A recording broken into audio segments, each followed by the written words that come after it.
Voici un exercice tombé au bac sur les suites. On considère une suite Vn définie pour tout entier naturel n par cette relation de récurrence. On admet que la suite Vn est bien définie et strictement positive. Dans cette vidéo, on va répondre à deux questions. Question numéro 1, on donne les premiers termes de la suite Vn sur un tableur et la question est de conjecturer le sens de variation de la suite Vn. Question numéro 2, c'est de démontrer cette conjecture avec un raisonnement par récurrence. Mets pause et essaye de le faire.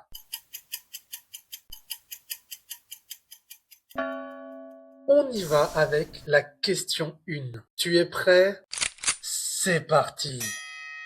Une question où tu dois conjecturer quelque chose, en général, c'est niveau 1. Ça compte 0,25 points et c'est réglé en 2 minutes. Conjecturer, ça veut dire émettre une hypothèse. Quand on conjecture, on n'affirme pas, on ne démontre pas. Dans ta copie, on attend de toi les mots, on observe, on remarque, on constate, il semble. Si tu fais ça, le prof va apprécier. On veut conjecturer, on veut émettre une hypothèse sur le sens de variation de la suite. Je te rappelle qu'une suite est soit croissante, soit décroissante, soit constante, soit non monotone. Pour émettre une conjecture, on s'aide du tableur. Regardons de plus près ce tableur.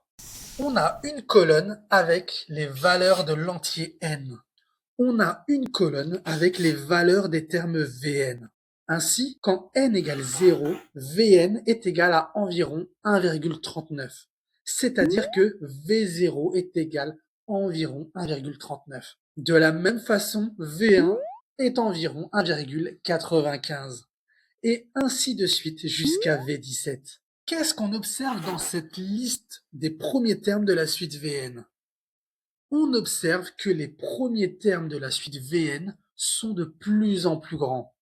On peut conjecturer que la suite Vn est croissante pour tout entier naturel n.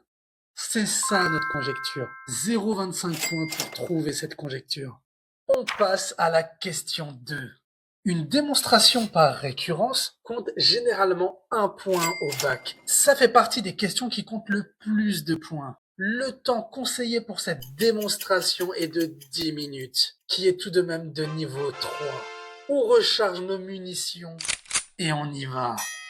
Dans ton cours, la démonstration par récurrence, c'est le fait de démontrer une propriété Pn pour tout entier n. Elle se fait en 3 étapes, l'initialisation, l'hérédité et la conclusion. Je te conseille de bien mettre en avant ces étapes dans ta copie. Ça facilite la correction et le prof est content. On commence à donner la propriété Pn. C'est quoi notre propriété Pn? C'est ce qu'on veut montrer par récurrence. C'est notre conjecture. C'est quoi notre conjecture? C'est le fait que la suite Vn est croissante pour tout entier n. La propriété Pn est alors la suite Vn est croissante pour tout entier naturel n. Mais je te déconseille d'écrire ça. Pourquoi? Parce que tu dois toujours écrire la propriété Pn soit sous forme d'égalité, soit sous forme d'inégalité. C'est pour ça que tu ne vas pas écrire que la suite Vn est croissante, mais tu vas utiliser la définition du cours qui dit que si la suite Vn est croissante, alors on a pour tout n, Vn qui est plus petit ou égal à Vn plus 1. Et là, on est bon. Notre propriété Pn est donc, pour tout entier naturel n, Vn est plus petit ou égal à Vn plus 1. Première étape, l'initialisation. On doit montrer la propriété au rang initial. Oui, mais c'est quoi le rang initial? C'est le plus petit des rangs. On regarde dans la propriété Pn, c'est écrit pour tout entier naturel n. C'est la même chose que de dire que n appartient à grand N, c'est-à-dire les entiers positifs ou nuls. Le plus petit d'entre eux est 0. Le rang initial est alors n égale 0. On écrit la propriété P0 On remplace les n par 0 dans la propriété Pn et on obtient V0 plus petit ou égal à V1. Le but de l'initialisation est de montrer que V0 est plus petit ou égal à V1. D'après l'énoncé, on connaît V0, c'est ln de 4. Dans ta copie, tu écris d'une part V0 est égal à ln de 4 qui est environ 1,39. Jusque-là, tout va bien. D'autre part, on va calculer V1 parce qu'on ne l'a pas encore. Pour cela, j'utilise la relation de récurrence en remplaçant le n par 0. Je remplace V0 par ln de 4. Exponentielle d'ln de 4, d'après une propriété des exponentielles, ça fait 4. J'ai plus qu'à calculer ce qu'il y a dans la parenthèse et ça donne ln de 7 qui vaut environ 1,95. On connaît V0, on connaît V1, on peut les comparer. On a bien V0 plus petit ou égal à V1. La propriété P0 est vraie. On a validé la première étape qui vaut 0,25 points. On enchaîne avec la deuxième étape, l'hérédité. Accroche-toi car c'est là où les choses sérieuses commencent. Dans mes cours particuliers, l'initialisation est plutôt bien réussie chez mes élèves. Par contre, c'est dans l'hérédité où les élèves ont le plus du mal. N'hésite pas à poser tes questions dans les commentaires. J'y répondrai avec plaisir. On y va.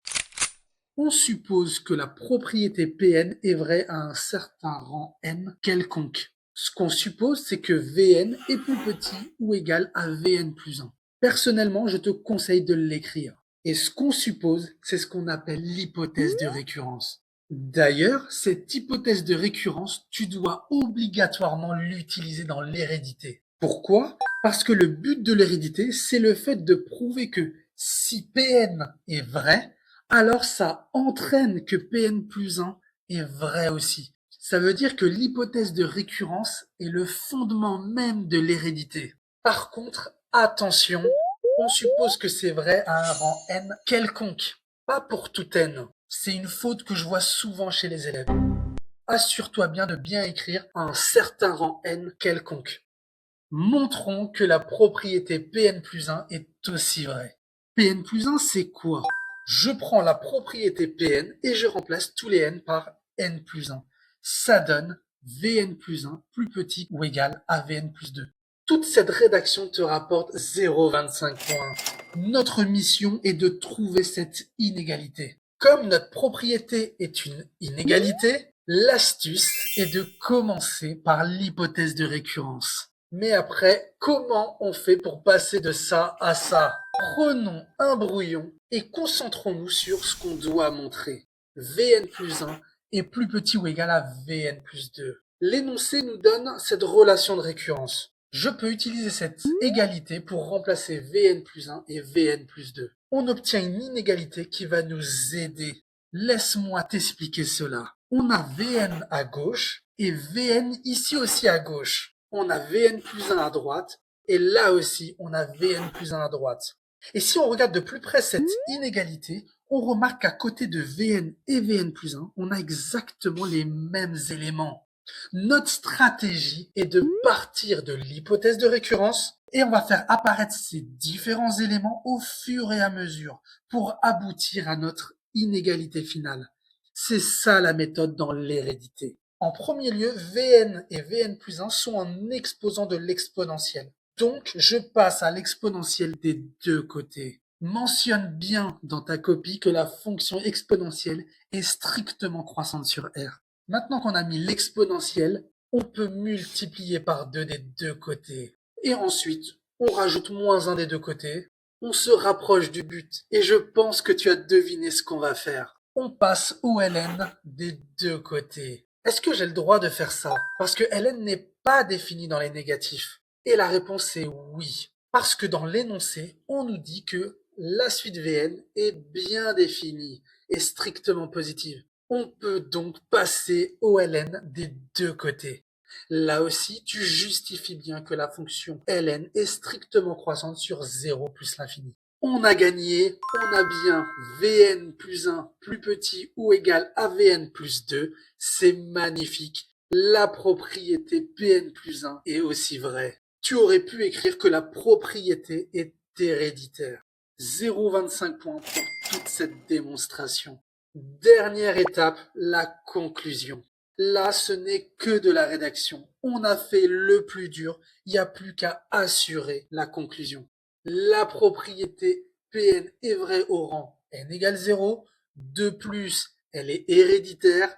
Alors, par le principe de récurrence, la propriété Pn est vraie pour tout entier n. Conclusion, la suite Vn est croissante pour tout entier naturel n. 0,25 points pour la conclusion. Mission accomplie. Bravo à toi si tu as réussi cette récurrence.